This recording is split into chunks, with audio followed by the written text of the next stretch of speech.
Tu veux savoir comment une simple rumeur dans une clinique m'a ressuscité plus vite qu'un miracle biblique? Reste là, ce que tu vas entendre dépasse l'imagination. Avant-hier, moi j'étais en mission spéciale. Comme d'habitude, je rampais à quatre pattes direction la chambre de la domestique. Oui, je dis bien à quatre pattes, stratégie discrétion oblige. Mais voilà que j'entends la voix de ma mère. Chris. Hein? Tu vas où comme ça? Moi, j'ai compris que le plan venait d'échouer. Pas envie de donner d'explication. Alors j'ai activé le plan B. Je me suis laissé tomber net, comme si je venais de m'évanouir. Je suis resté là, au sol, sans bouger, attendant que la pitié maternelle fasse son effet. Elle a crié, m'a secoué, puis m'a soulevé elle-même. Direction la clinique. Moi, toujours les yeux fermés, fidèle à mon rôle. Je n'ai jamais dit que j'aimais m'évanouir. On m'a mis dans une salle de soins, et moi j'ai continué mon cinéma, yeux bien fermés, respiration calme. Je sentais qu'il y avait un autre patient à côté, mais comme moi j'étais censé être dans les vapes, je ne pouvais pas ouvrir les yeux pour vérifier. Quelques minutes plus tard, j'entends quelqu'un entrer. Moi, je reste immobile. Le visiteur commence à discuter avec l'autre malade. Puis, quelques instants plus tard, moi j'entends encore la porte. Cette fois, c'est ma mère qui entre et vient s'asseoir juste à côté de moi. Et encore un autre visiteur arrive pour le même malade. La conversation commence entre eux et moi. Allongé comme une patate chaude, j'écoute tout. Le premier visiteur demande « Votre fils a eu quoi ?»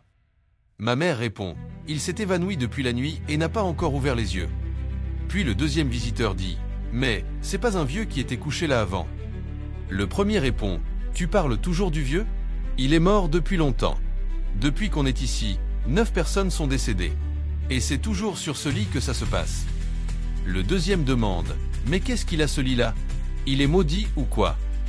Et là, c'est le malade lui-même qui prend la parole. Non, le lit n'est pas maudit. C'est le docteur qui suit ce lit qui est un stagiaire. C'est sa première fois ici, et il injecte n'importe quoi à tout le monde. C'est lui qui a tué le vieux. Il lui a injecté du formol. Sinon le vieux et moi, on a discuté ici même, avant-hier. Il allait très bien. Le visiteur crie « Tu jures ?» Le malade répond « Je te jure sur ma vie. » Un autre demande « Mais pourquoi on ne l'a pas changé ?» Le malade répond « Parce qu'il est le fils d'un ministre, c'est ce qu'on dit ici. On ne peut pas le toucher. La semaine dernière, il a fait boire le sérum à une femme, au lieu de lui faire la perfusion. Il a aussi mis de l'huile rouge dans le système d'une autre. Et il y avait un jeune qui s'était juste évanoui comme ça. Il l'a directement envoyé en salle d'opération. Et là, ma mère lâche « Tcho, c'est dans quoi on est embarqué ?» Le malade continue, avec une voix de film d'horreur. « Tout à l'heure, il est passé voir votre fils, et il a secoué la tête. Quand il fait ça, c'est que les minutes sont comptées.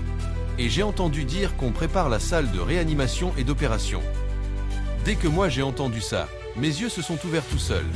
Sans réfléchir, j'ai murmuré « Adigban, il a fait quoi ?» Tout le monde dans la salle a été choqué.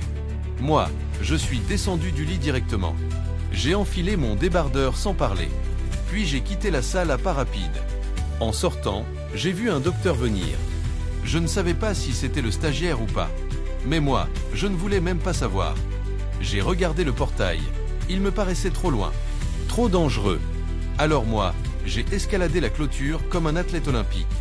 Je suis tombé de l'autre côté, vivant, libre, guéri par la peur. Si cette histoire t'a fait rire ou t'a rappelé que la vie peut te réveiller même sans médicaments, abonne-toi vite avant que le stagiaire ne s'abonne à ta santé.